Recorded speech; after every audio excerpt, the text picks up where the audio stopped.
before the show, I guess it was really about 11:30, right before you went to lunch then, Donald Trump was walking to Marine One, the helicopter. And so there's a lot of background noise on this, but there was a really good exchange he had with some reporters here. Well, half of it was good. And one thing I've noticed before we even jump into the questions here is Donald Trump got a lot of flack about this time last year for rearranging the deck chairs in the White House press pool. He was kicking some people out. He was adding some new voices in, some new platforms, some new outlets. Heck, even our buddies at the Dallas Express got a White House press pass. And so the questions have actually been better. Now, there is about half of them are still just dedicated, Trump-hating, deranged hacks. But half of them were good questions. I'll play a little bit of both here because this is important stuff. The number one thing he was asked about, Iran. If you can't understand the guy asking the question, he's asking, what more do you need to do militarily before you're done, before mission is accomplished in Iran? What more do you need to do militarily for this operation to end? More of the same, and we'll see how that all comes out.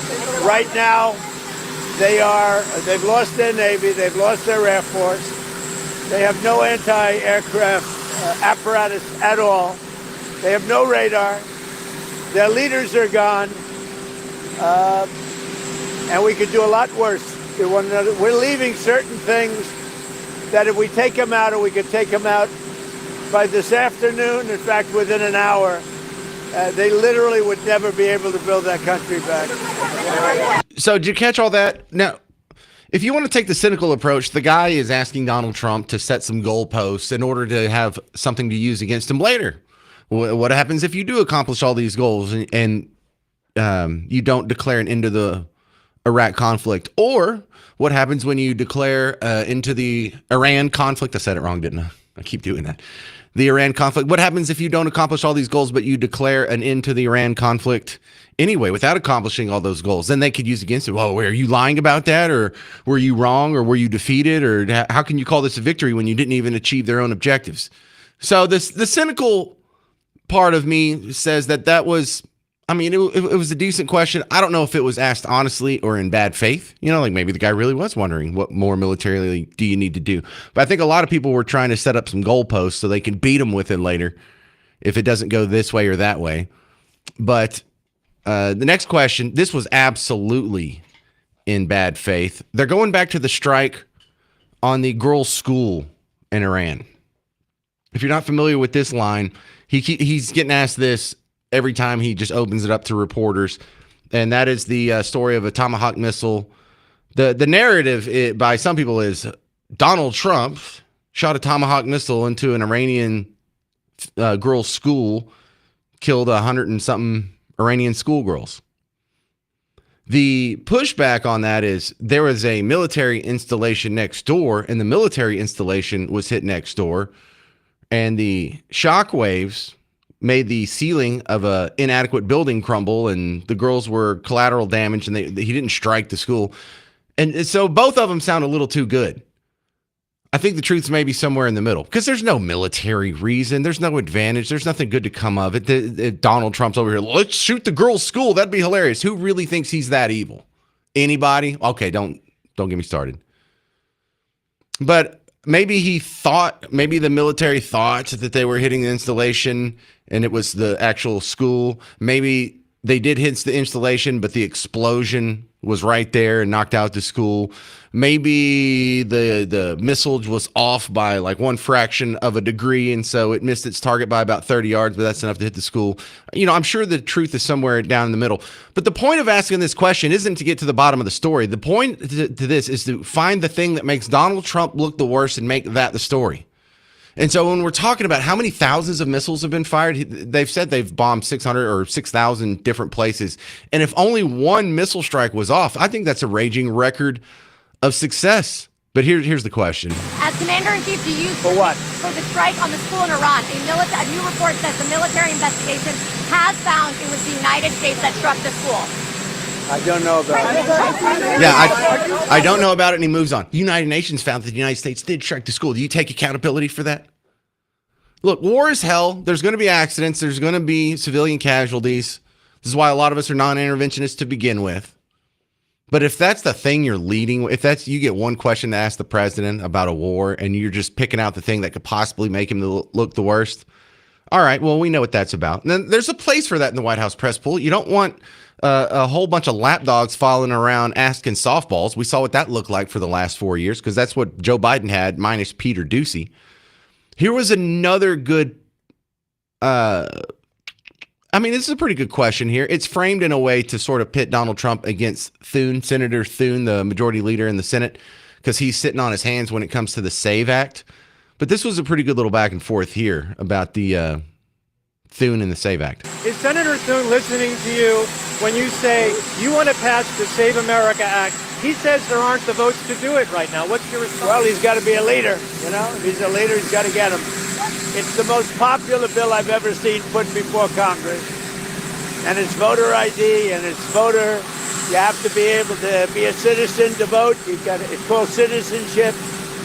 And we're also adding in no men playing in women's sports, no transgender mutilization of our children, and no mail-in ballots, fake mail-in ballots. We have none of that, except in the case of the military, etc. There you go. So that's what we're gonna springboard off of that. And coming up next, let's talk about this whole voter fraud issue. Because you keep being told there's no voter fraud. It's extremely rare. They're going after a problem that doesn't exist. Well, then why are they doing this? Because they don't want women and minorities and poor people to vote. Because they're racist, sexist, bigot, homophobe, literally Hitler. This is what Hitler did. This is exactly what Hitler did. If that's your explanation, you should be really skeptical. Really, you think Donald Trump or half of America is running around going, what did Hitler do? We should mimic that, duh. No, but you're constantly being told voter fraud is rare. It's so rare. Well, coming up in the next segment, I'm going to show you what happens if you go to YouTube and you type in voter fraud charges. And we'll see how rare it is. We'll see how far back in the record you have to go before you can find a sizable amount of voter fraud. And then we'll contrast that with how CNN and other media outlets portray voter fraud as almost a unicorn. It's like Bigfoot. It's so rare. That's coming up next on The James Show. News Talk 820, 93.3 FM, WBAP.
How rare is voter fraud really? I'm James Parker, News Talk 820 93.3 FM WBAP.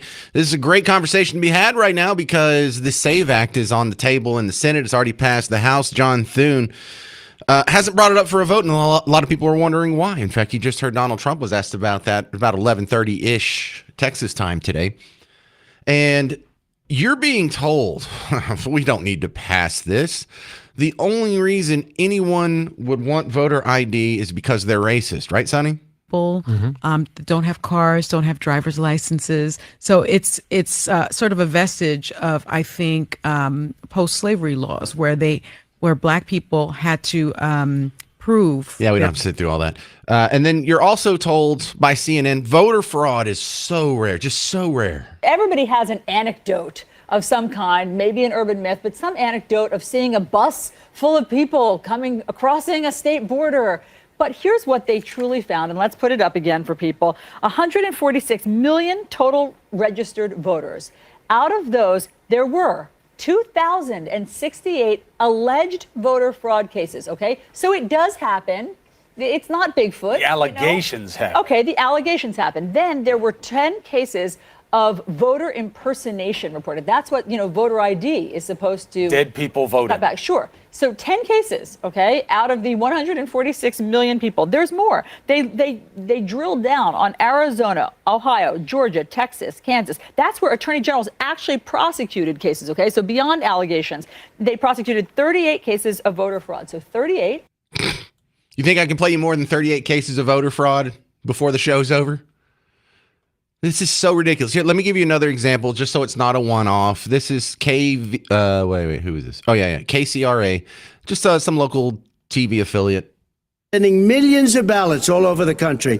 There's fraud. They found them in creeks. That was President Trump speaking during last night's debate. But California Secretary of State Alex Padilla says his claims of voter fraud are untrue. Voter fraud in California and throughout the country are exceedingly rare. Padilla says there are a number of protocols to make sure there is no tampering with the process, especially with mail-in ballots. All right, if you're skeptical, don't trust me. Go to YouTube. This is going to be a great experiment for you. This will be quite eye-opening if you're skeptical of the James Show. Go to YouTube, type in voter fraud charges, voter fraud conviction, voter fraud sentencing, voter fraud case, voter fraud arrest. Just go look it up. I started with voter fraud charges. I was swarmed with stories of voter fraud. You know how far back you have to go? Like, well, James, you can cherry pick. There's going to be some guy, maybe, once every year, every other year, something that gets busted doing this stuff, but it's still super rare. Really? You know how far you have to go back to get your first report on voter fraud? You have to go back to this morning, KOAT. And new on 7, a woman is accused of illegally voting in the Ruidoso election. Court documents show Sinun Om changed her voter registration address from Ruidoso Downs to Ruidoso so she could vote last week. She's charged with falsifying voter record information. Someone falsified their voter records. That was just New Mexico. That was from a few hours ago. That was on KOAT's morning show today. There's another big story that's actually this had a little bit of pickup across, I don't want to say national media, but I saw this floating on my viral video feed in the last 24 hours. This comes from CBS 21. Well, Joel G. Candace, according to federal prosecutors, 50-year-old Mahadi Saka was deported from the United States in 2000, but stayed in the country and found a way to register to vote and vote in the 2024 election. So the DOJ, says he had been living in Philadelphia illegally and that he had falsely claimed to be an American citizen in order to vote. Oh my goodness. So the thing that never happens keeps happening. He's an illegal immigrant. He found a way to vote. He found a way to vote illegally in our elections.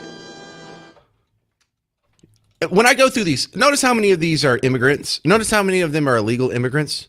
Notice how many of them are exploiting the vulnerabilities in absentee ballots and mail-in ballots. You want to go back some more? Here's a story from just a couple weeks. Let's see. This is from February of 2026. WALA, they had voter fraud out there. First tonight, voter fraud allegations rocking a small town in South Alabama.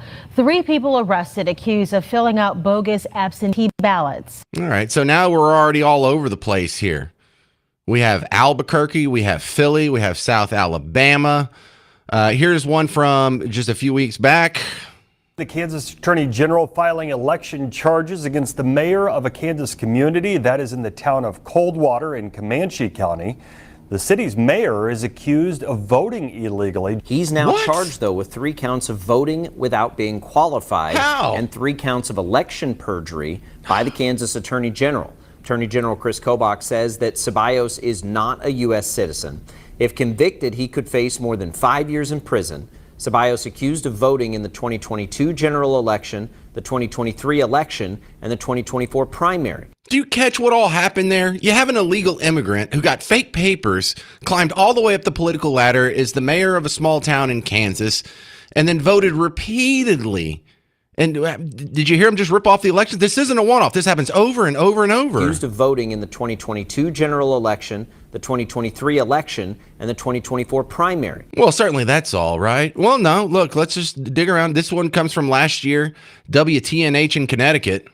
Headlines. 5 people are now under arrest accused of tampering with the mayoral primary election in Connecticut's largest city in 2023. There are numerous charges that all surround fraudulent use of absentee ballots. Absentee ballots? You got to be kidding me. All right, well, James, now you're just cherry picking. No, look. This isn't just politicians trying to get reelected. There's a lot of political activists getting busted for this, including BLM. 6 years and 1 day. That is the sentence handed down to a Black Lives Matter activist in an illegal voting case. Yeah, there you go. That was WREG. So, okay, well, let's just talk about Texas then. I mean, you found like one here, one there. All right, let's just focus on one state. Let's focus on our state. Here's a report from KXAN. Now, granted, this was a couple years back, but listen to how just regular voting fraud is in Texas. Well, Robert, first off, voter fraud does happen in Texas, and it's something that's gone on for decades. State Attorney General's office records show Texans have been prosecuted for committing voter fraud in every election in the past 15 years. In every election in the past 15 years. Come on now. Is it rare, or is somebody lying to you? How rare is it? You know it's rare? Seeing a bicycle in the bike lane next to my office. You know it's rare? Seeing a full train pulling up at the DART station. You know it's rare? Seeing white rural rage. You know it's rare? Seeing a Christian-based terror attack.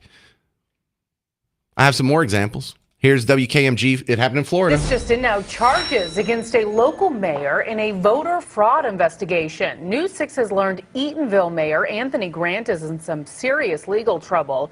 News 6's Nadine Yanis joins us now live from outside the Orange County Courthouse. Nadine, what can you tell us? Thanks, Nadine. Here's another one, ABC 33, Alabama. And now to some breaking news. Blount County officials arresting and charging a foreign national accused of illegally voting in several state and federal elections. A foreign national illegally voting? I thought this never happened. Well, look, you were told only 38 happened. I'm about halfway there to 38. Can I get the other 19 before I got to go to break? A 19th person charged with election crimes in Edinburgh. Among the 19 people arrested in voter fraud-related crimes is Edinburgh Mayor Richard Molina and his wife. Y'all remember that story? There's 19 right there. The people telling you voter fraud are rare are lying to you. The people telling to you that you only support this or people only support this because they're racist are lying to you. Voter fraud is a problem. It happens every single election. And the people who don't want this passed deserve all the skepticism in the world, including the Republicans in the Senate right now. What the hell is wrong with these people? 95% of Republicans want it. 83% of everybody in America wants it. 70-something, I forgot what the number was, percent of Democrats want it. You know how many Democrat House members voted for the SAVE Act? 0.5%. Is that representing the people when more than 70% of just your Democrat constituency wants this act? And all but one of you, Henry Cuellar from Texas, voted against it in the House? What is really going on here? Oh, I got more on this. Voter fraud is not rare. People are stealing elections, and you are a dupe if you do not demand that the SAVE Act be passed immediately. 800-288-9227. I'm James Parker on News Talk 820, 93.3 FM, WBAP.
All right, everybody wants the SAVE Act to pass except for people in D.C. and hacks. Will it pass? I'm James Parker, News Talk 820, 93.3 FM, WBAP. So what we have here is a weird impasse where 95% of Republican voters want the SAVE Act to pass. Why isn't John Thune bringing it up in the Senate? And that's kind of a rhetorical question, the fact that I really don't have the answer to that. But again, let's revisit this idea that voter fraud is just so rare, just so... Everybody has an anecdote of some kind, maybe an urban myth, but some anecdote of seeing a bus full of people crossing a state border. But here's what they truly found, and let's put it up again for people. 146 million total registered voters. Out of those, there were 2,068 alleged voter fraud cases, okay? So it does happen.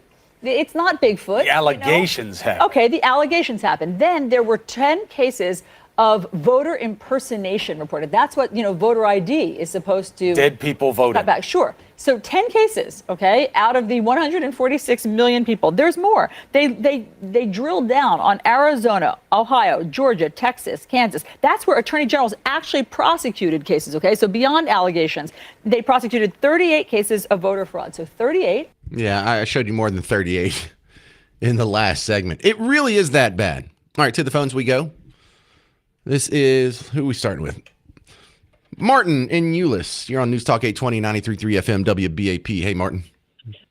Hey, so she just stated that there's 146 million registered voters. Right. Riddle me this.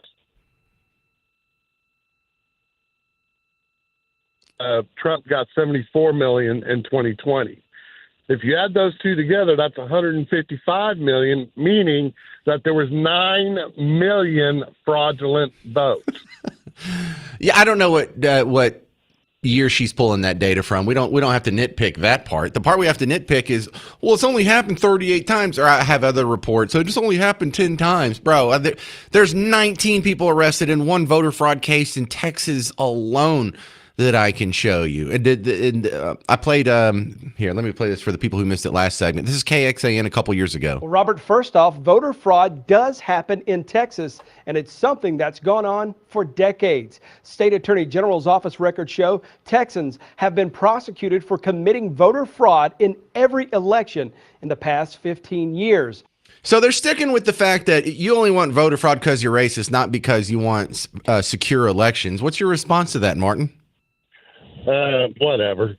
I know, right? It doesn't even work on me anymore. I mean, I've been called racist in so many different ways. Even if I tried to be racist that many ways, I couldn't possibly have the time to do it. It's ridiculous. And it's beyond pathetic. If you honestly believe that Joe Biden got 81 million votes, which is like 13 or 15 million more than Barack Obama, please. I mean, it's insane. The numbers don't match up. They've never matched up. And, when they talk about these cases, a case can include thousands, if not hundreds of thousands, fraudulent votes. Just because there's 38 cases, it's not like there's just one person committing fraud in all 38 cases. Right. No, that's totally good point. I think most of us know that intuitively, and some people are pretending to not know it. And the other thing you're bringing up, Martin, what was it racist? Was it Jim Crow 2.0 when Chuck Schumer said this in the 90s? And at the end, I have him talking about the SAVE Act here. Let's admit the truth. Everywhere people go, they're asked for a Social Security card. In fact, one way to prove you're a bona fide person who can have a job is to ask for a driver's license and a Social Security card. Racist! This is an anti-fraud amendment. Over where we go, people say, well, why can't you stop illegal immigrants or others from coming here? And the number one answer we give our constituents is when they come here, they can get jobs, get benefits against the law because of fraud. Meanwhile, this is Jim Crow 2.0. Jim in Rowlett, you're on News Talk 820, 93.3 FM, WBAP. Yeah, I want to back up what the gentleman earlier just said. Biden got 81 million votes in 2020, and they allowed just incredible cheating to go on. Many state legislatures changed the voting rules, whereas the only person that can change the rules is the Attorney General. Oh, no. You said that backwards. The Secretary of State or Attorney General changed the rules in some states, and the Constitution says only state legislatures can change it. But your point still stands. You just said it backwards on the radio. Okay, I'm sorry. That's all right. But anyway, he got 81 million votes, and Kamala Harris got 76 million votes in this past election. Now, where did those 5 million votes go? Oh, the world may never know. It's like finding the end of the rainbow. It keeps moving. And come on, why would you question the election results, Jim? We have the most secure elections ever. Yeah, and I'm 6'3".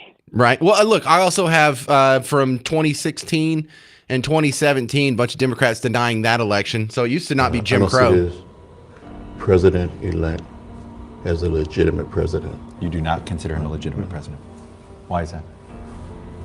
I think the Russians participated in helping this man get elected. Do you believe Trump is a legitimate president?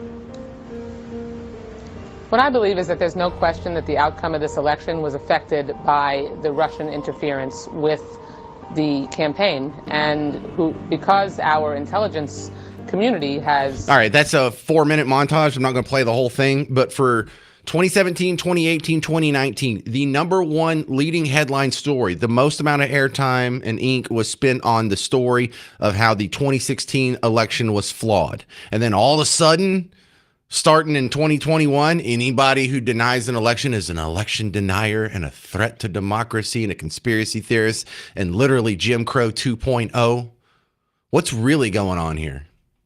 You know, it almost betrays, they're almost giving over their hand. Hey, you lost an election. Oh, it must be cheating. Well, why would you assume cheating? Well, that's how you win elections. Oh, is it? That's not how we win elections.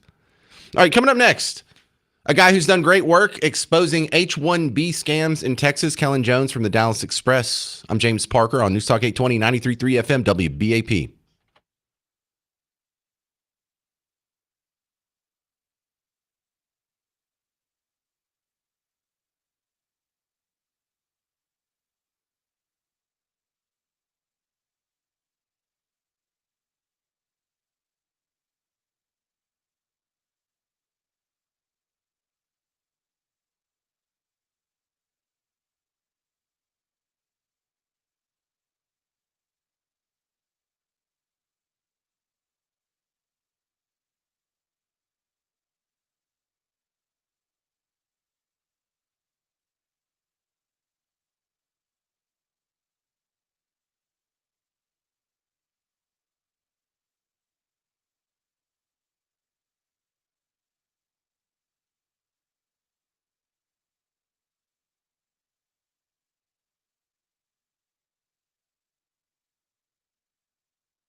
We're exposing H-1B visa abuse in Texas. I'm James Parker on The James Show. News Talk 820 93.3 FM WBAP. Your home for Markley, Van Camp, and Robbins.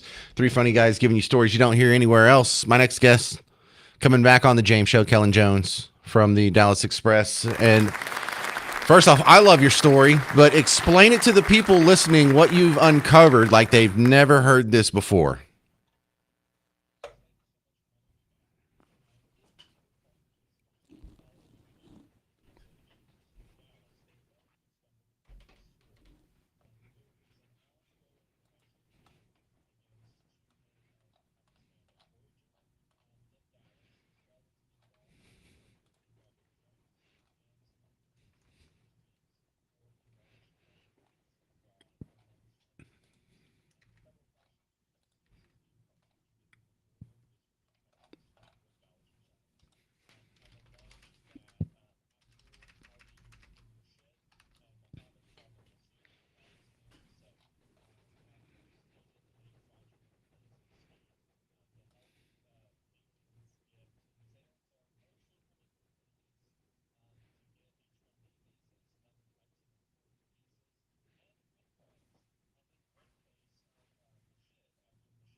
Okay, so there's quite a few stories that you have of H-1B abuse in Texas. Is this the standard template that everyone's following, or is this coming from all different angles?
A graphic designer. Yeah, I remember having you on for that one, and I was just banging my head.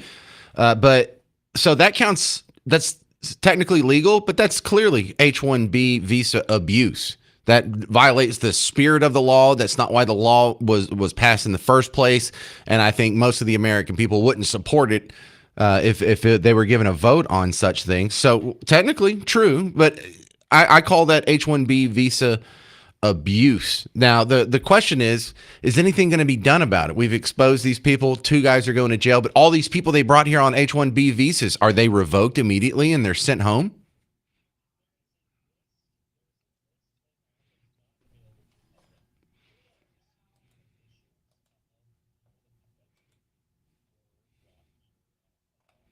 Great.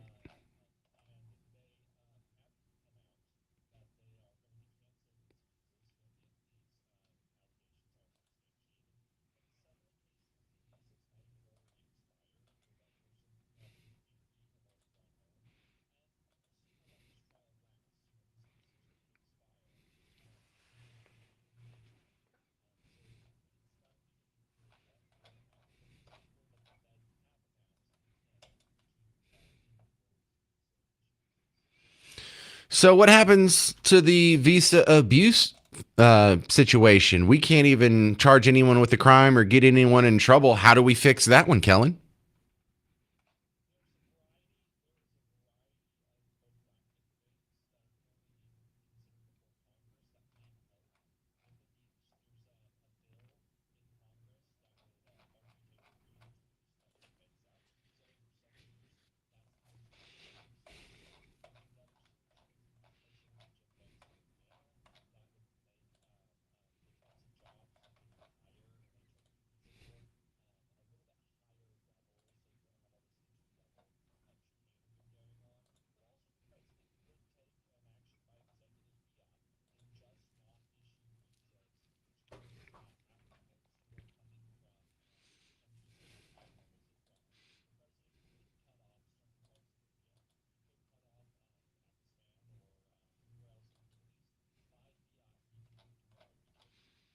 All right, we're talking with Kellen Jones from the Dallas Express. Can you stick with me one more segment? I've got a little more to fill out on this H-1B visa abuse situation. Great. We'll continue with Kellen next on The James Show. News Talk 820, 93.3 FM, WBAP.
We're busting H-1B visa abuse in Texas. It's the James Show. News Talk 820 93.3 FM WBAP. I know, good to see you too. I'm your host, James Parker.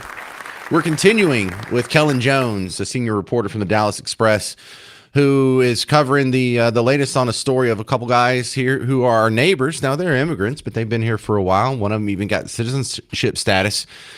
And as their case unfolds, it seems like we're getting the standards template that they followed here, that they followed in Washington and in Minneapolis and in Ohio and Cleveland and all around the country here. Kellen, so it seems like the easiest way to fool the government is to make a business on paper. You can give it any old address you want. You don't have to pick up the mail. You don't have to have the lights on. You don't have to have any signage. And you can just tell them, yeah, I have employees. Is there no follow-up on this? Is there no verification process? This seems really easy to scam the government, whether it's H-1B visas or home hospice care or the Leering Center. I mean, is there no checks on this stuff?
All right. So another thing I learned about you, Kellen, is you're going on a tour of Texas right now talking about this. Why didn't you let me know? You were just in town, this weekend, speaking at an event. You were in Euless. You were in Tarrant County, I guess, a few days ago. Do you have another event coming up? What's going on at these things?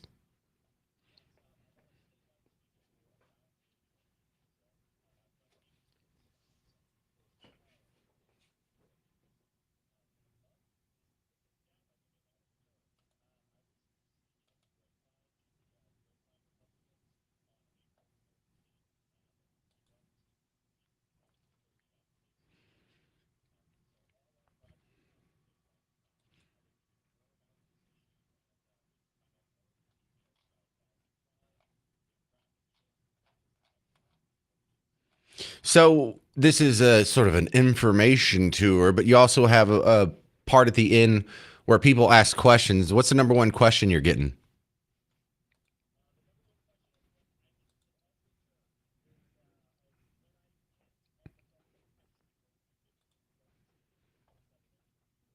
Oh, wow. What? Well, what's the answer? It might be.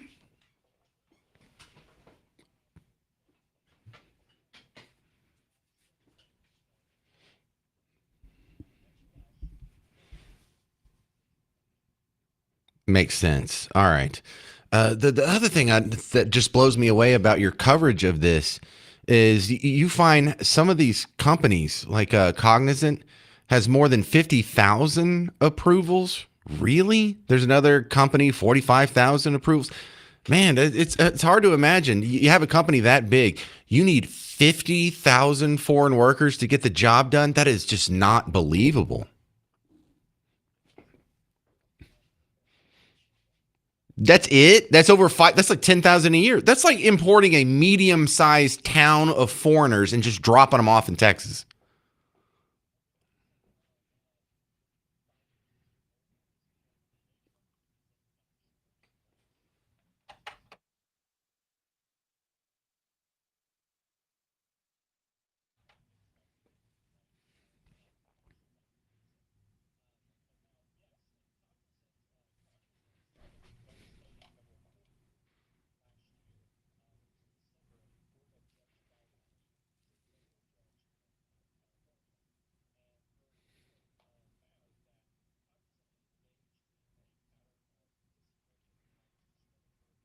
Oh, gross. I hate it already. Hate it already.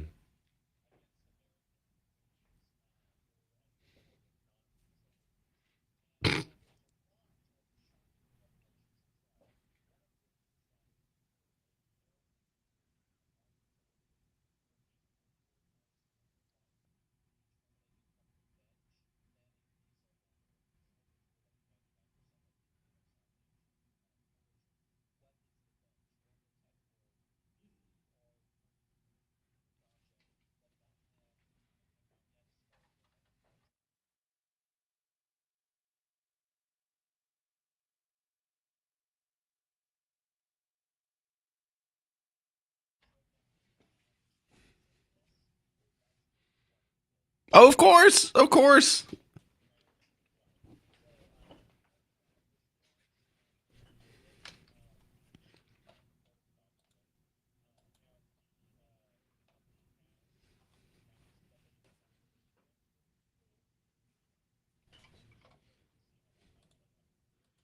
All right. Well, Kellen Jones, get the heck off my show. You're breaking my heart. Give me a reminder before you do that next speaking event. Where did you say it was? Yeah. I'm not going to remember that. Just float me a text or something a week or two out. We'll have you back on. And I want to go to one of those. Thank you. This is Kellen Jones from the Dallas Express. Coming up next, we're going to talk to Kenny Stein from the Policy for Institute of Energy Research and find out what the heck's going on with your gas prices. I'm James Parker. It's News Talk 820, 93.3 FM, WBAP.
What's going to happen with your price of gas? I'm James Parker, News Talk 820, 93.3 FM, WBAP. Your home for Mark Lee Van Camp and Robbins. To give me an assist, Kenny Steins. He's from the Policy for Institute of Energy Research. And it looks like we may have already seen the top of the mountain as far as oil prices go. Do we expect them to come down pretty soon, or are we expecting more turbulence in the oil markets?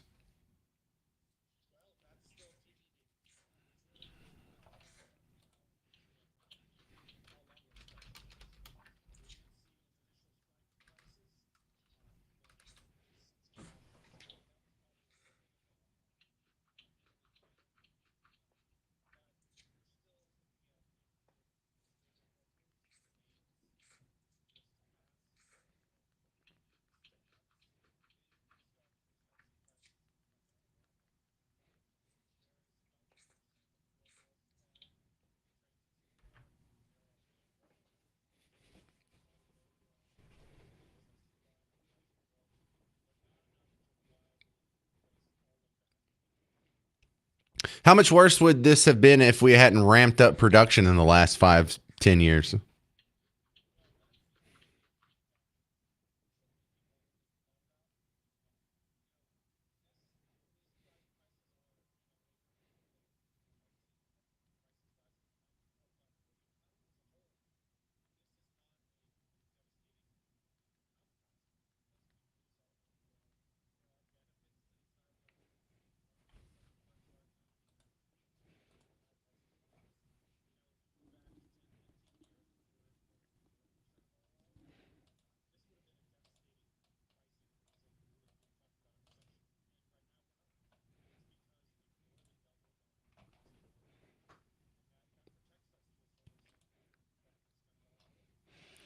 So what is the lag time between the gas prices coming back down? Because they seem to have peaked thus far on March 9th, and they've come down, I don't know, a good 10-something% since then. How long will that take to trickle down to the gas pump for us?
Well, we have Venezuela just, had their table turned over recently. Are they back online? Because I recall their production had dwindled in the wake of mismanagement under Chavez and Maduro. What's the story coming out of Venezuela for the oil market these days?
We're talking with Kenny Stein, the Institute of Energy Research. I saw also in the oil headlines that ExxonMobil is moving their headquarters finally, officially, legally to Texas. They've already had like their base of operations down here, but they're making it official. Why did they do that? Why would New Jersey let a great company like that out of their state?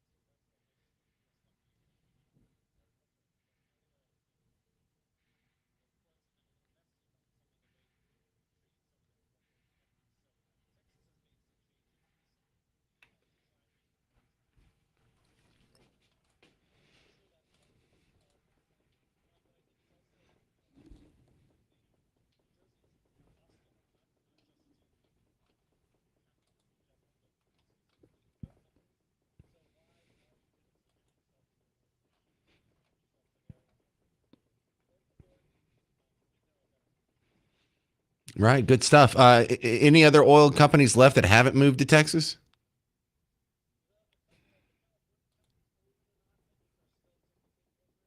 Oh, name names. Do I know them?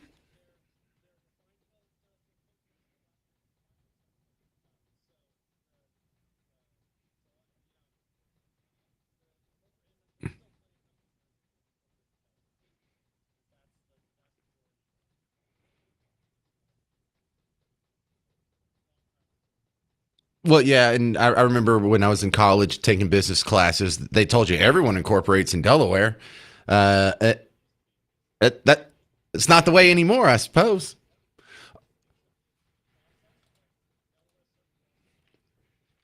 Well, New Jersey and Delaware's loss is our gain. Welcome, ExxonMobil. It's good to officially have you here. Kenny Stein, Institute of Energy Research. I appreciate you talking about gas prices with us. Thank you, sir. All right. Coming up next on The James Show, a big hospice fraud was uncovered in California. And let me just go ahead and prepare you for what you're about to hear. This is something that's happening everywhere. This is happening here. This is happening in all 50 states. Your jaw is going to drop when you hear this next on The James Show. News Talk 820, 93.3 FM, WBAP.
Your tax dollars can't be stolen fast enough by these people. I'm James Parker, News Talk 820 93.3 FM, WBAP.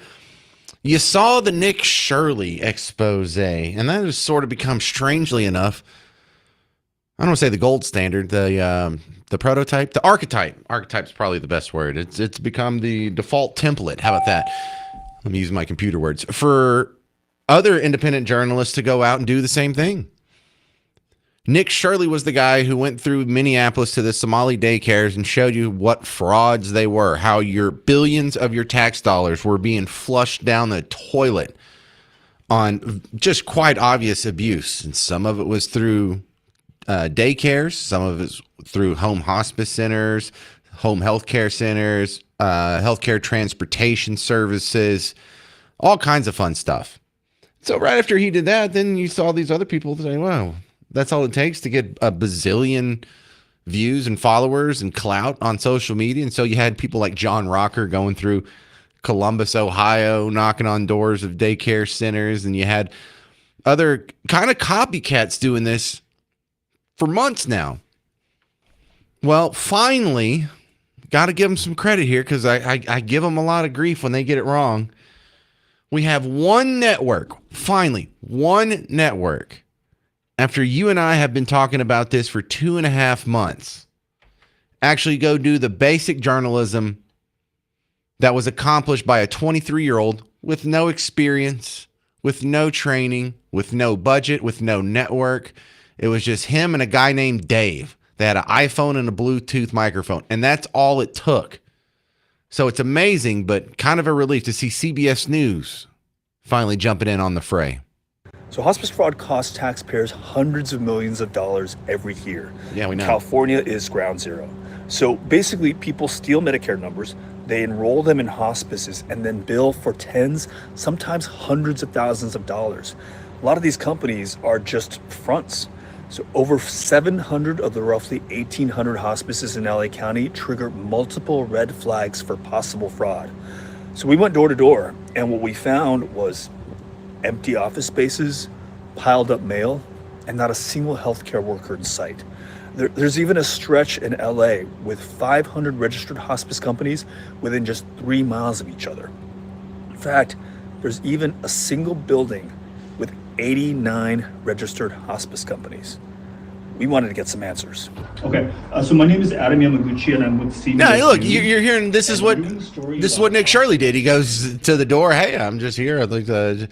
I heard there was a daycare center here. Just wanted to kind of see if that's the case. And so he goes through and he exposes these people. One of the amazing parts about this, there's about 10 amazing parts about this, but one of them, and a lot of people have recognized this online, is that there's still people that are defending this. There are still people in the comment section going, listen, 89 businesses in one location doesn't mean anything. If you're a hospice service provider, you probably don't even have any employees in your building. They're probably all out in the field, in the house, and you just maybe come in every once in a while for a meeting or to fill out some paperwork or to check in. So it doesn't prove anything that there's 89 businesses in one building and there's nobody there. It's like, dude, how bad does it have to be before you get suspicious? How bad does it have to be before you think to yourself, I don't think this is a legit business? I mean, this guy that's going around on CBS News is showing the mail stacked up. There's no one in the parking lot. It's just like the Leering Center situation. It's an obvious fraud. And anybody who's watching this with any iota of critical thinking skills will say there's something going wrong here. But there's a couple of reasons why the narrative hates this story. Number one is they are the party of social networks, of social programs, of socialism.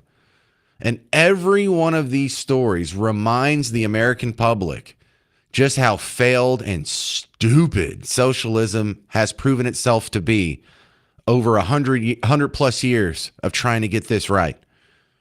Remember when the original Russian Revolution happened, they kicked out the Tsar. There was a little provisional government for a couple years there. And then when communism emerged on the other side, it was the first Marxist government on the planet. And it was the first real socialist government on the planet.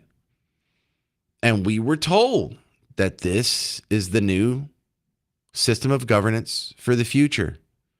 This is the way to go. This is how you're going to alleviate poverty and bring about total equality and harmony between the classes and the whatever.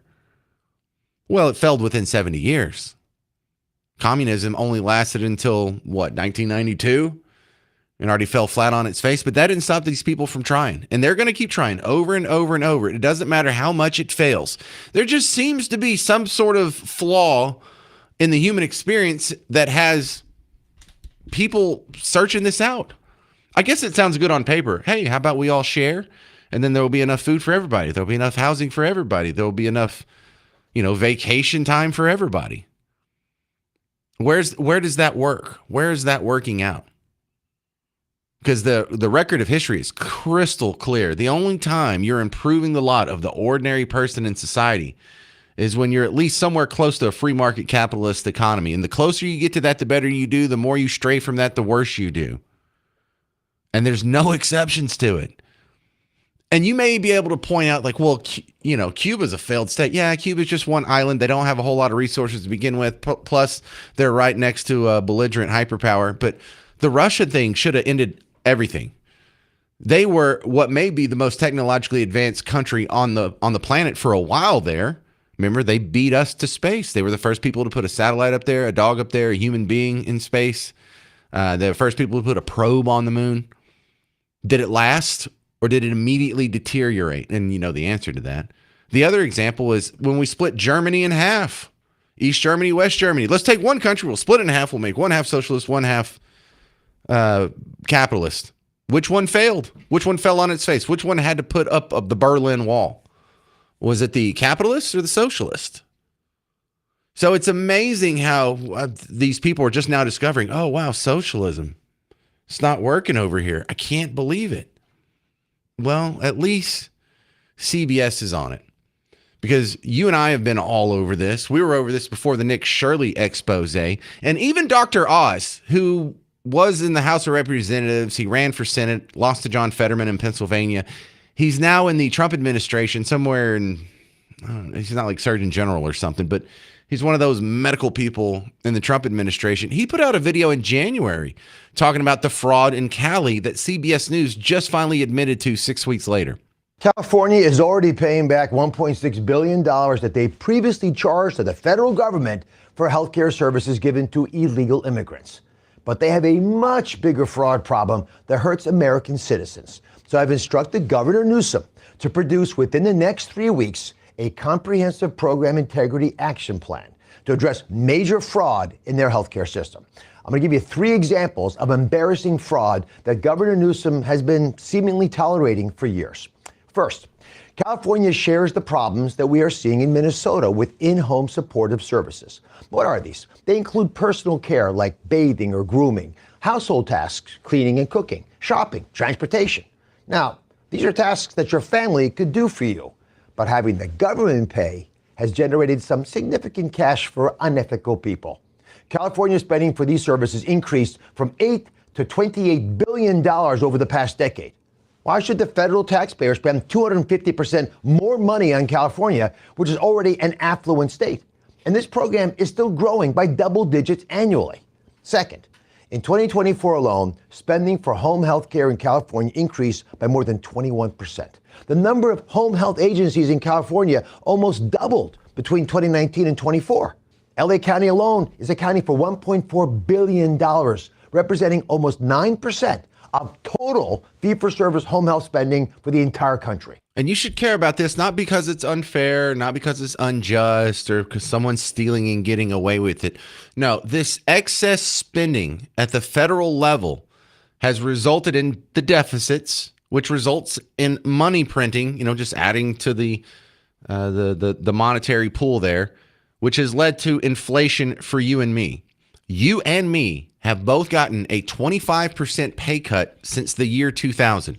Meaning if you were making $100,000 in the year 2000, that only buys you $75,000 worth of stuff right now. If you're wondering, if you're feeling like, well, my pay hasn't gone down, but my standard of living is getting a little tighter, that's why. That's why you can't get ahead. That's why you finally got that big job 5 years ago and you thought you'd be able to afford maybe not a new car, but a better car, or maybe you could afford to actually start taking vacations, or maybe you'd actually start saving for retirement because you'd have a little excess. But every year it got a little tougher and a little tougher and a little tighter, and now you're back at square one. If you had $1 million saved for retirement, only by $750,000, and that might not sound good to you, but for people on the lower end, if you had $100,000 saved for retirement, that now only gets you $75,000. So you have been robbed absolutely blind, and it hasn't been hard to do it. The government's just been handing out your money to any old fraudster with only the minimum amount of oversight, and you've been getting the bill, not just through your active taxes, but through the passive taxation of inflation. If you're wondering why you can't get ahead, this is why. 800-288-9227, 800-288-9227. Coming up next, the terrible story of a woman in Texas who was killed in a carjacking, dropping off her friend from her cancer treatment. Wait till you hear more about the suspect. I'm James Parker. It's News Talk 820, 93.3 FM, WBAP.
Hey there, fellow Texans. Welcome back to the James Show. News Talk 820, 93.3 FM, WBAP. Your home for Markley, Van Camp, and Robbins. Sad story from one of our neighbors here. Donald Trump just came up to the podium. He is speaking in Kentucky. Let's go live.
All right, we'll keep monitoring that. If he says anything I think you'd like to hear, you'll probably hear it after the top of the hour news break here. So back to the story at hand.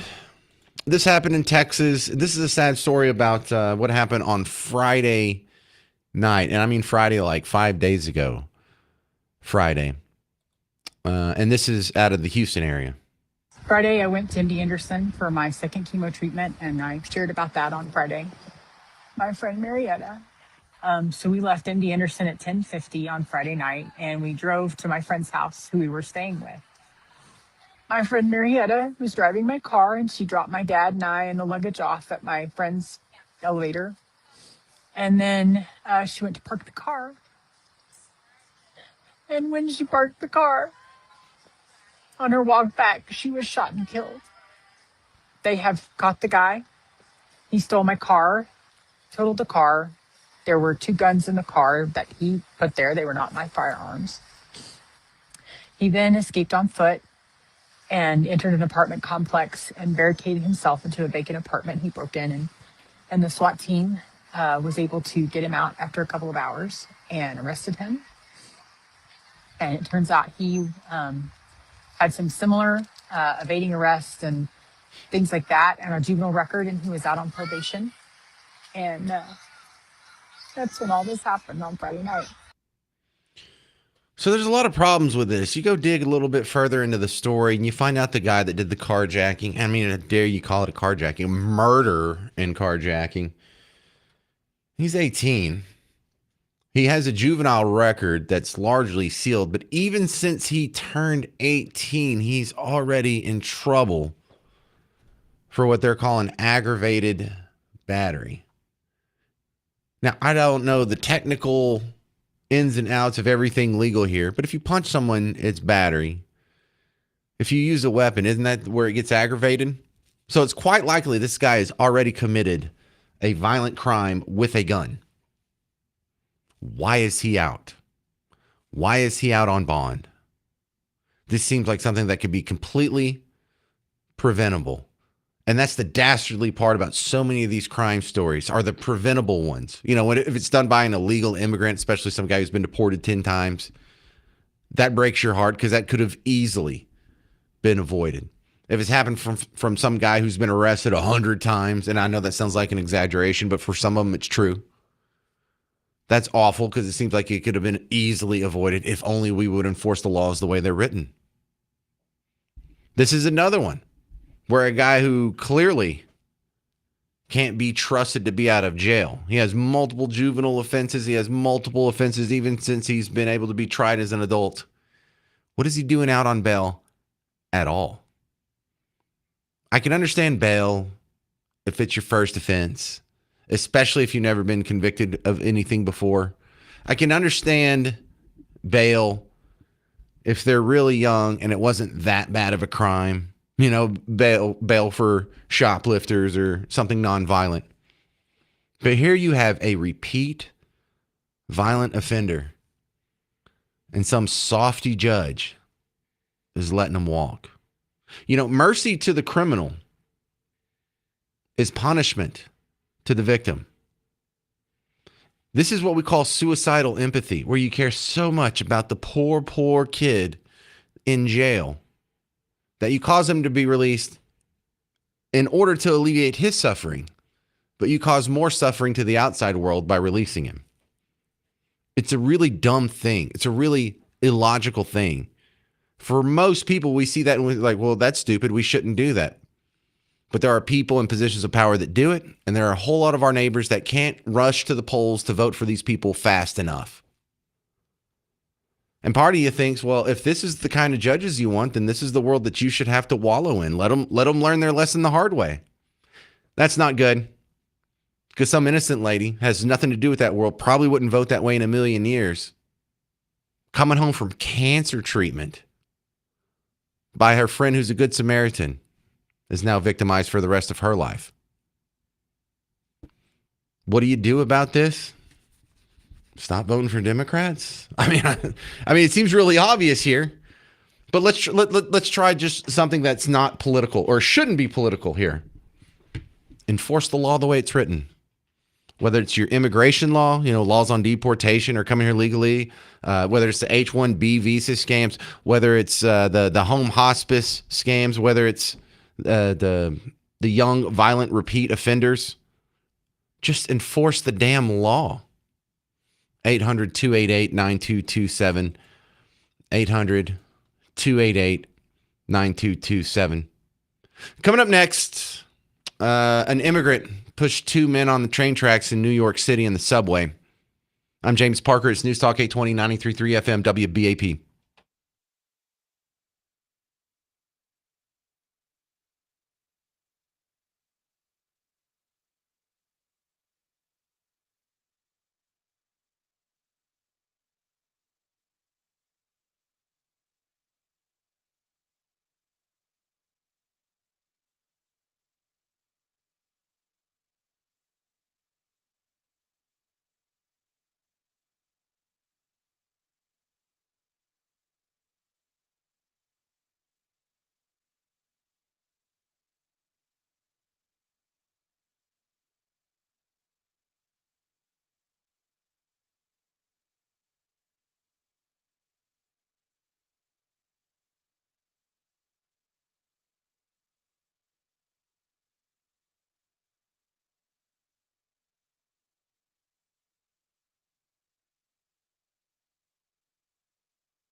Hey there, fellow Texans. Welcome back to the James Show. News Talk 820, 93.3 FM, WBAP. I am your host, James Parker. I know, good to see you too. Well, we're talking about some tough stories here in Texas. And this is a story that happened in Houston, but you hear similar stories like this happening in Dallas on disturbingly regular basis. There's a lady who is a good Samaritan helping her friend go to her cancer treatments at MD Anderson in Houston. They were going to stay at a friend's house because they had commuted there like a lot of us do. I mean, my grandmother, when she had cancer and was dying of cancer, we went down to MD Anderson. We had to stay in Houston for a while. So, yeah, I've been there. Except for the fact she dropped off her friend, got carjacked and killed. That makes it a little tougher. And what do we do about this? How do we solve this problem? Friday, I went to MD Anderson for my second chemo treatment, and I shared about that on Friday. My friend Marietta. So we left MD Anderson at 10:50 on Friday night, and we drove to my friend's house who we were staying with. My friend Marietta was driving my car, and she dropped my dad and I and the luggage off at my friend's elevator. And then she went to park the car. And when she parked the car, on her walk back, she was shot and killed. They have caught the guy. He stole my car, totaled the car. There were 2 guns in the car that he put there. They were not my firearms. He then escaped on foot and entered an apartment complex and barricaded himself into a vacant apartment. He broke in, and the SWAT team was able to get him out after a couple of hours and arrested him. And it turns out he had some similar evading arrests and things like that on a juvenile record, and he was out on probation. And that's when all this happened on Friday night. Seems pretty preventable. The guy already had records, and it wasn't for jaywalking. It wasn't for sneaking tokens at Chuck E. Cheese. He already had violent offenses with weapons, aggravated battery. We don't know what the juvenile stuff is, but we do know that he's 18. This is not the first time he's been in trouble since he's been an adult, and he was already out on bail. And it seems kind of obvious. So keep these people who have demonstrated themselves to be violent, just keep them in jail. Stop letting them out. But how do we stop that? You and I don't control who the people of Harris County vote in as judges. Hell, we don't control the people who vote in the judges in Dallas County. So what do? Do you just stay out of major metropolitan areas? I mean, I guess you can do that as much as you want or as much as you can. But what happens when you have to go to the greatest cancer treatment facility the world has to offer? You have to go to a big city. So really, you can't avoid this completely.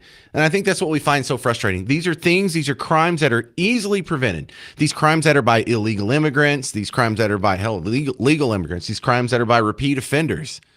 This seems like it could easily be minimized. And we're never going to get rid of all crime. But if we just started putting violent people away the second they demonstrated they're violent, what would 80% of crime go away? It really does seem that simple. This is Mike in Frisco. You're on News Talk 820, 93.3 FM WBAP. Hey, Mike. Good afternoon. I have a suggestion. I would like to see there some sort of legislation be put forth to make these judges, magistrates responsible for the actions of these repeat criminals, make them legally responsible, criminally responsible for the actions of these people that they cut back loose on the streets. Well, then they wouldn't cut anybody loose. Well, the repetitive criminal guys, like this character, the guy from Carolina that slashed the young lady on the subway. Oh my God! The list goes on and on. Yeah. It goes on and on. So make these judges responsible for the criminal actions of those guys that they let out back onto the streets.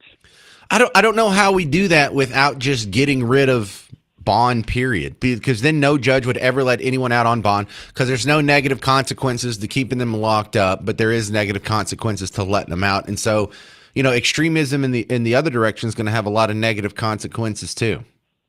Doesn't there seem like there could be some sort of common sense threshold that you pass that? I mean, I get exactly what you're saying, but we've already tried that. We tried that with the 3 strikes law. And California, I think, was one of the first states to do a 3 strikes law, but they found ways around it. And there's still people in California who have 15 felonies and they're still out on the street.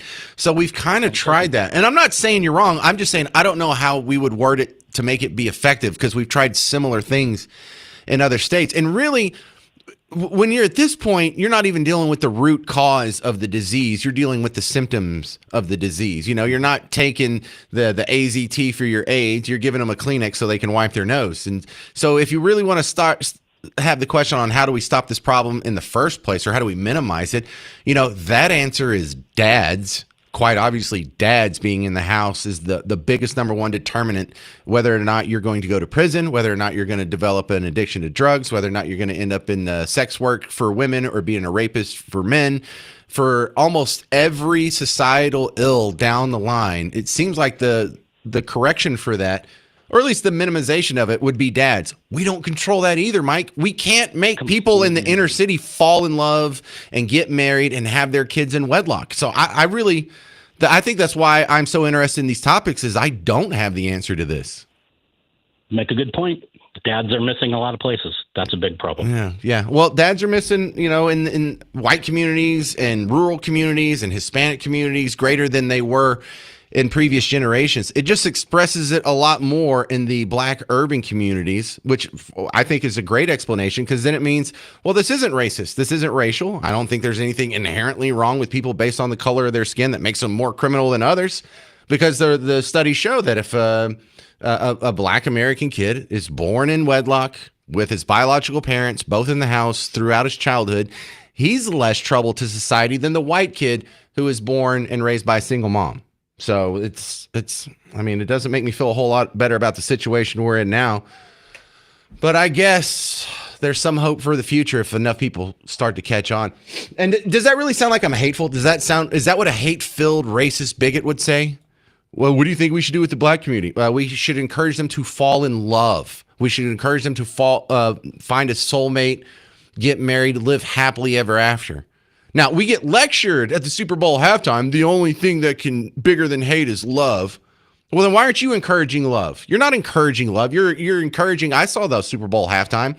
It was promiscuous, gratuitous, recreational sex. And that's the problem that has birthed, no pun intended, or I guess pun intended, birthed a big part of this problem. You know, if you would listen to Bad Bunny, what's he talking about? Just doing it all the time with anyone who's hot, just being I don't know, like a donator of certain bodily fluids. Kids are in the car. It's spring break, so I don't want to say it, but you know, are you really the party of love? Are you really encouraging people to be in love, Bad Bunny? Or are you encouraging recreational sex, using your body for just the base chemical reaction that happens in your head when you finish? Is that really love? 800-288-9227. 800-288-9227. Coming up next, Lieutenant General Richard Newton. He's a national security contributor for News Nation. And I believe, is he going to be calling in from Tel Aviv? Is that where he's coming from? I think he's there now. So we'll get a live update from the Middle East coming up on The James Show. News Talk 820, 93.3 FM, WBAP.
Hey there, fellow Texans. Welcome back to the James Show. News Talk 820 93.3 FM, WBAP. I am your host, James Parker. Well, we're having some connection issues with our News Nation reporter in Tel Aviv. If we get that cleared up before the end of the segment, I'll definitely go straight to him, because Donald Trump sort of hinted today that they're kind of running out of things to blow up over there. And I don't mean things to blow up. I mean militarily important targets. If their air defenses are wiped out, what do you bomb next? If you keep bombing all the Ayatollahs, who do you bomb next? And the real big question mark I have that I'm not afraid to put this out in the universe, but it does feel kind of icky, is that how long before this Ayatollah gets bombed? He's the son of the last Ayatollah. So, is he long for this world? It's like being the oldest person in the world. I don't think you ever want to be the oldest person in the world. That dude usually dies pretty soon, right? There's pretty high turnover at that position. So we'll see about that. There was some interesting things that happened in an exchange that he had with some reporters right in front of that loud, stupid helicopter. But the point being made here is this first question that was asked: what more do you need to do militarily before you consider the job done? What more do you need to do militarily for this operation to end? More of the same, and we'll see how that all comes out. Right now, they've lost their Navy, they've lost their Air Force, they have no anti-aircraft apparatus at all, they have no radar, their leaders are gone, and we could do a lot worse to one another. We're leaving certain things that if we take them out, or we could take them out by this afternoon, in fact, within an hour, they literally would never be able to build that country back. So, yeah, we have the ability to just decimate a country from the other side of the planet. What is this going to mean if Donald Trump can actually win this war with Iran, especially if he can do it quick? Because what does that mean if you're Putin? Imagine being Putin right now. You're trying to take over this country that's next to you, Ukraine, that when you were born, y'all were in the same country. It's not even like really that foreign of a people. It's not even that foreign of a country. It's next door. You can just walk over there. They can't even take Ukraine. They can take a couple of provinces in the Eastern District that are 90-something% Russian anyway. But look at how little progress. Look at how little success they've had in Ukraine. Now, granted, that's in large part because of us, but the point still stands. Russia's over here helping Iran with their logistics. In fact, CNN just did a story about how Iran is learning how to do these drone strikes. And Russia has had a good chance to practice for the last few years in its drone strikes. What is that, 4 years going on now? And so they're sort of sharing notes, and they're still getting their butt kicked all over the place. Crazy part is, these are real interesting questions to ask, because the results of wars, period, is in the resulting peace. People know who the big dog is, who the second dog is, who the third dog is, and we have a world pecking order. And for the most part, most of these wars that we've seen throughout history is someone just trying to rearrange the pecking order. And if we can win this big, this bad, this fast against Iran, who's all the way on the other side of the planet from us, that means Putin is nowhere close to being the top dog. China, nowhere close to being the top dog. The other part is this insistence, this focus on the strike in Iran, on the girls' school. As Commander-in-Chief, do you for what? For the strike on the school in Iran? A new report says the military investigation has found it was the United States that struck the school. There's no utility in that question. That is a terrible question for a journalist to ask. Not that I'm indifferent to the dying, to 100 schoolgirls dying or to innocents dying in any war. But when you talk about the justifications for the war, why was the war started? What are the objectives? Does any of it have to do with the Iranian girls' school? Well, yeah, this is a justified act of war as long as we don't hit a girls' school. Is that what the rules are? Or this is totally justified until we hit an Iranian girls' school, then we need to pull out. None of it makes sense. None of it has any journalistic integrity or utility whatsoever. That is a question just to make Orange Man look bad. That's disgusting. Exploiting the death of 100 Iranian schoolgirls, if it even happened, in order just to make Orange Man look bad. Michael in Plano, you're on WBAP. Hi, good afternoon. I can understand our beloved commanders-in-chief, who I have high respect for, his comment about no military targets remaining. But the targets that are the Iranian government's levers of power still exist. And until they destroy all them, like every IRGC unit or militia unit or anything that the government's using to keep people cowed or killed in the streets, they're not going to overthrow the regime, because one of the basic rules of war is it takes infantry to close with and destroy the enemy and hold terrain. And we're not doing that. So somebody has to do that on our behalf in Iran. I mean, it sounds like you're right, but I have too many examples of that not being the case. And the most recent one was Syria. We didn't have to bomb and kill everyone in Bashar al-Assad's regime. We didn't even have to kill him. We just had to decimate him bad enough militarily that he knew he couldn't win.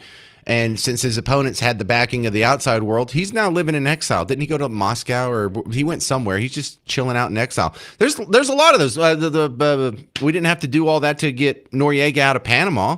We didn't have to do all that to get Maduro out of Venezuela. We didn't have to completely decimate other countries for regime change. So, I mean, that might be the case for Iran, but I don't know that.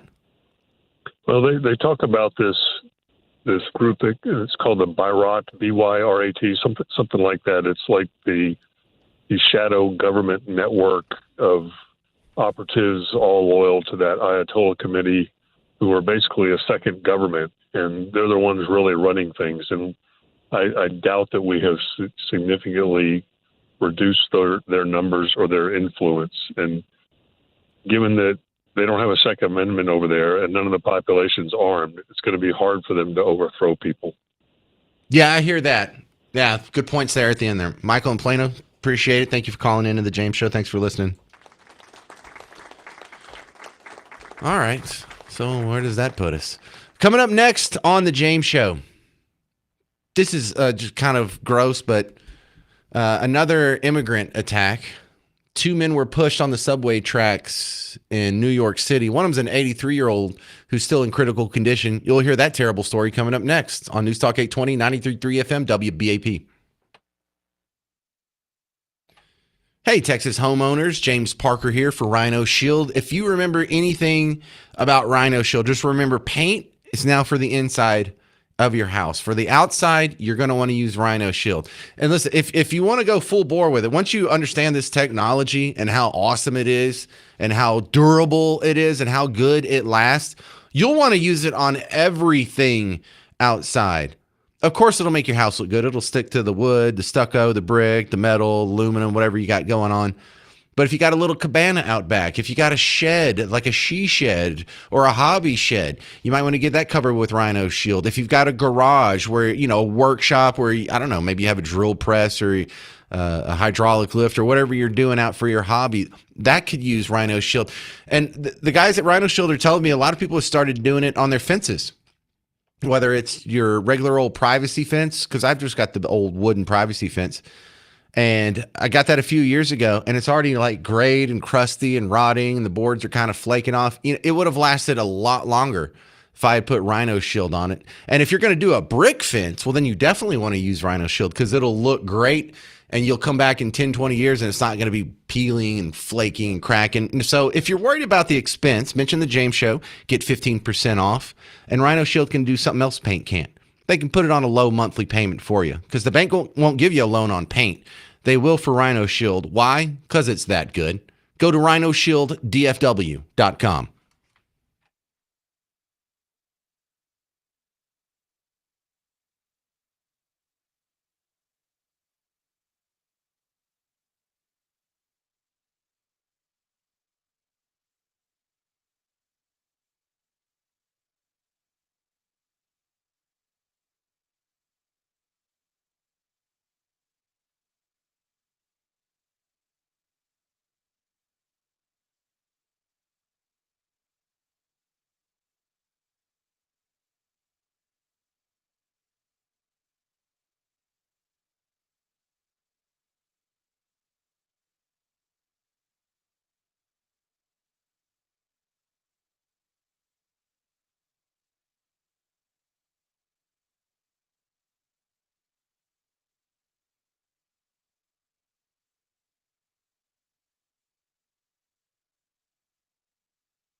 Hey there, fellow Texans. Welcome back to the James Show. News Talk 820, 93.3 FM, WBAP. Let me play you a terrible story coming out of New York City. This is ABC 7. New York City! Well, that's a Pace Pecani commercial, but this is ABC 7.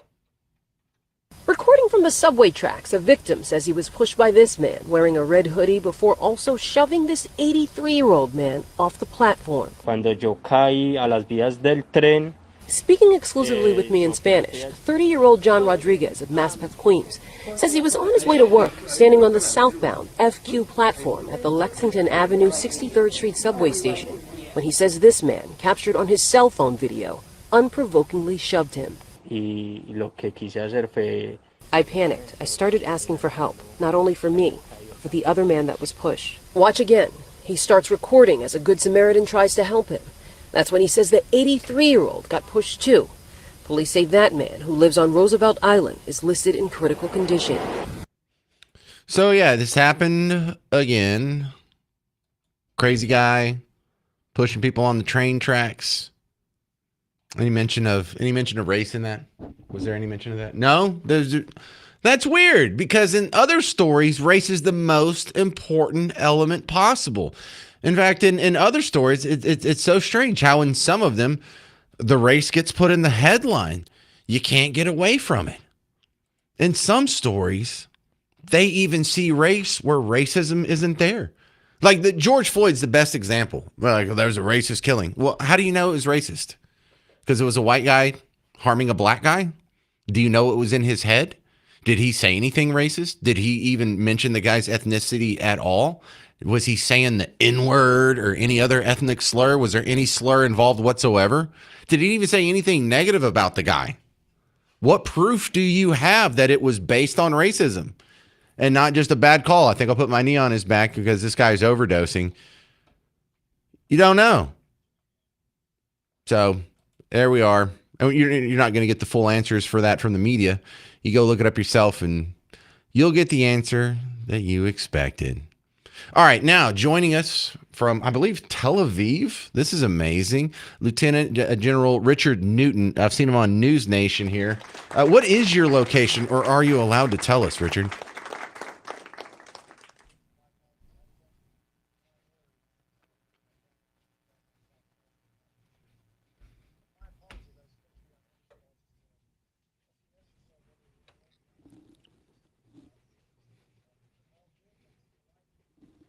So tell me what's going on over there. We hear a lot about what's blowing up in Iran. We've seen some of the American bases get hit across the Gulf states there. But what's the fallout been like in Israel?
So when you talk about Iran being more active than they were, are you saying their retaliatory strikes have actually stepped up?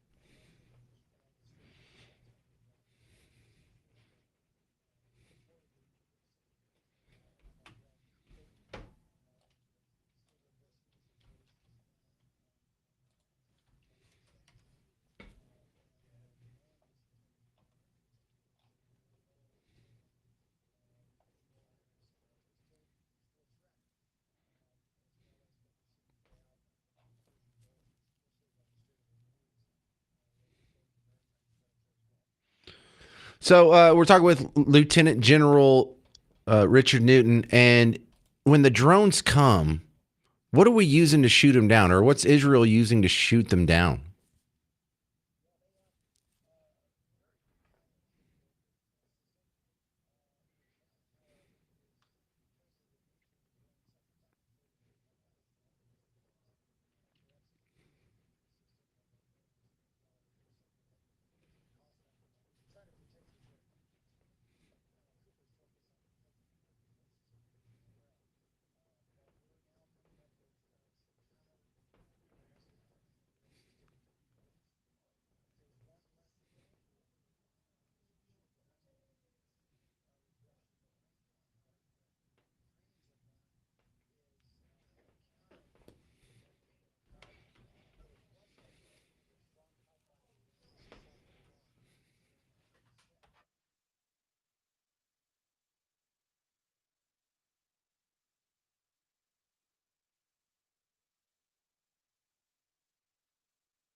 So CNN's been reporting about every 5 minutes today that there is a significant threat from an Iranian drone ship on the West Coast. Does California have anything to worry about?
Well, thanks for the eyewitness accounts there, Lieutenant General Richard Newton.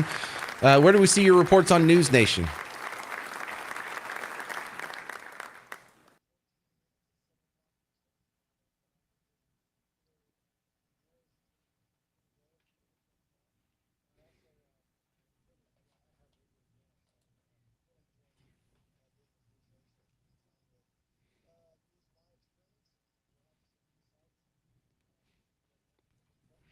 Well, thank you very much. I appreciate the assist. This is Lieutenant General Richard Newton from News Nation. Coming up next, we're going to play an extremely inaccurate report from CNN yesterday. Look, accidents happen, but I just want to set the table because we're all looking for a correction on tonight's show from Abby Phillips. You'll hear it next on The James Show. News Talk 820, 93.3 FM, WBAP.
We're all looking for a correction tonight from CNN. You don't have to watch it.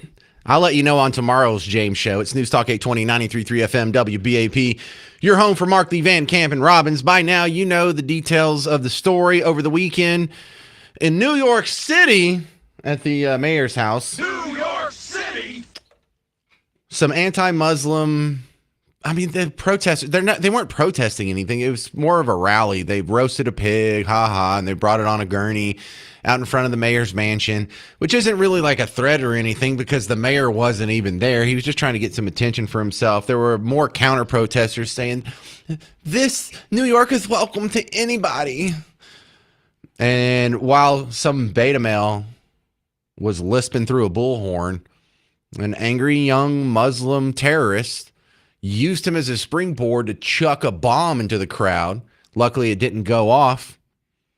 But anyone seeing the guy turn around and yell Allahu Akbar 3 times as he's running down the street, and then he grabs another one and tries to chuck it at cops. We all know who the bad guy was in this situation. We all know who the instigator was. We all know who was, well, I mean, I say violent. No violence actually happened. There was an attempt of violence. There was an attempt at mass murder. We all know who the bad guy is. Yet somehow this is a slip up here. Abby Phillips on CNN last night said this. 2 Republicans say Muslims don't belong here after an attempted terror attack against New York's Mayor Zohran Mamdani, and the House Speaker Mike Johnson says nothing really to condemn those comments. Another special guest is going to be with us at the table when we come. Oh, yeah, there was a terror attack against Mamdani. No, there wasn't. There was a terror attack by the Mamdani supporters. There was a terror attack by Team Mamdani. Remember, he's a Muslim who is full-throated in support of these people. He's pro-Palestinian over the Israelis and the whole Gaza-Israel conflict. He doesn't like the bombing of Iran. In fact, he has made that like a central focus of who he is. So Abby did not correct herself before the end of the show last night. No big deal. Someone pointed it out to her probably 1 million times between last night and this morning. So this morning at 7:30 our time, she posted this on Twitter. I want to correct something I said last night. The bombs thrown in New York City over the weekend by ISIS-inspired attackers was thrown into a crowd of anti-Muslim protesters and not specifically targeted at Mayor Mamdani. That wording was inaccurate, and I didn't catch it ahead of time. I apologize for the error. So what a trash retraction that was. She never said she was sorry. She said they weren't specifically targeted at Mayor Mamdani.